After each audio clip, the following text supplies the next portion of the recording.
I was creeping out at the Amazon guy, the delivery guy, to go and see if my books are here. But I don't think they are because... Okay, I'm just gonna go and see.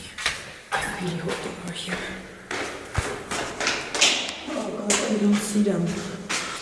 Okay, I'll be mad. Like, I'll be really mad. Seriously? It's not here. I'm so pissed. My books. I was stalking the Amazon Prime guy. I'm so excited about these. So, look at these beauty. It's the Testaments by Margaret Atwood, and I got myself the hardcover. I barely ever get hardcovers because they're just super bulky usually and so much more expensive than paperback. Look at this. But I think that there is no paperback available for this one. Oh, it's so pretty. I'm so excited. I think this year I'm gonna treat myself to more hardcovers. But I hate that there's this thing here. Okay, I'll do it later.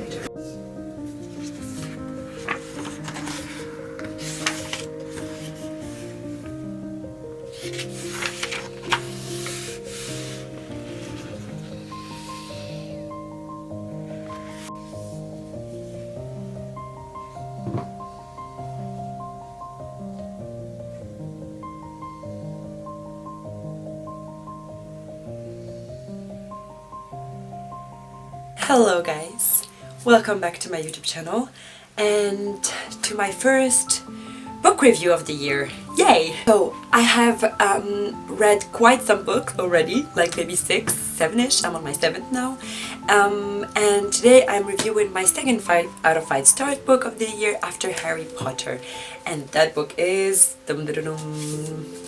The Testaments by Margaret Atwood.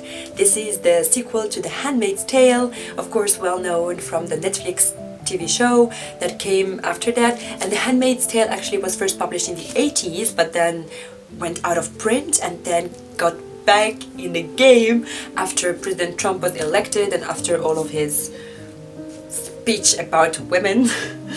Yeah, so there was a rise in interest again about her utopian book, The Handmaid's Tale, that was all about this futuristic society in America we know today called Gilead, and yeah, in which women have very specific roles and they basically don't have a say or nothing to do, and they're just separated into wives, Marthas or servants, and then handmaids, which their sole purpose in being is reproducing and producing babies for others, not even for themselves. So it's well known. I would recommend you go and you check out The Handmaid's Tale because it was one of my favorite books of 2019. I loved it. And so this one came out at the end of last year and I finally got a chance to pick it up and read it. I love this gorgeous cover. Now in this one, what we do, or what Margaret Atwood did, is talk about the fall of Gilead, because in The Handmaid's Tale at the end we are left in a cliffhanger, kind of, but she didn't really directly answer that cliffhanger in that book.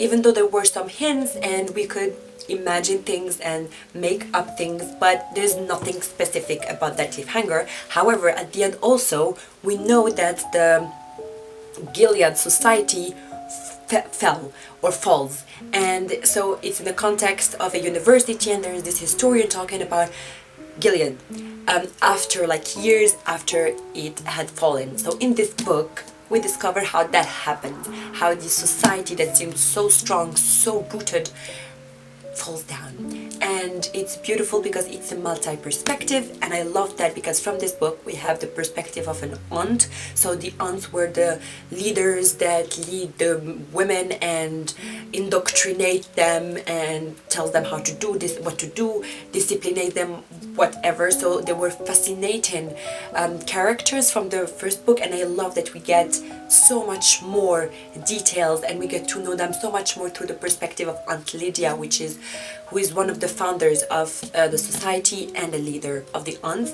And we also have a perspective of a young lady who was born to a highly ranked family in Gilead. So her father is a commander and her mom is a wife. This is what they're called. And so we're following her as well as she goes to school and how she's expected to get married. But yeah, things end up happening differently. And on the other side, we follow another girl that is outside of Gilead in Canada but has some links to Gilead, and we get to discover what those are. And throughout the book, it was so well done.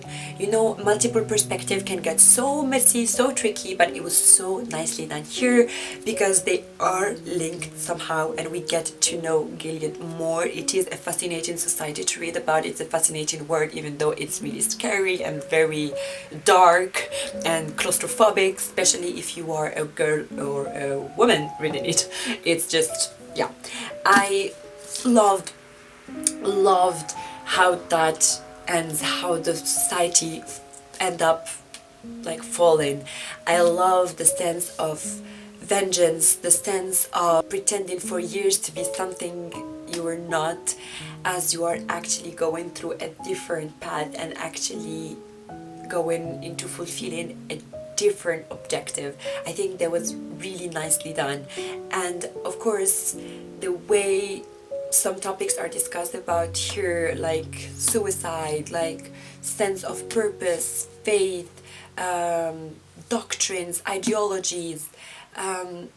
It was so well done. The other thing I wanted to talk about is that the characters are so well outspoken, and you could feel that Margaret Atwood does a great job navigating from one character to another, and she gives them such distinct voices. Like, we know if Aunt Lydia is speaking, it's her, and she has such a distinguished voice and character that you're amazed about how one author can write so many different voices, such different characters all in the same book, and you, the reader, gets the voice of each one of them and the purpose of each one of them so strongly that it stays with you.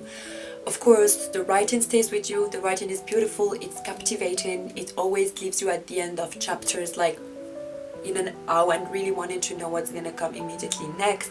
It's very tricky, and it's built in a way where things are building up, and we don't know where they're going, or like we start having a bit of an idea, but then things starts getting clear throughout the end. But it's all a huge building of things that at the end, yeah, some of the characters you kind of love to hate them, and I love that as well. And the political intrigues here, the complicated politics of Gilead and also Canada, and how other countries are viewing this Gilead country, how they are at war with some different countries, and how there are these Mayday people that are called terrorists that try to smuggle people, or girls specifically, from Gilead to Canada.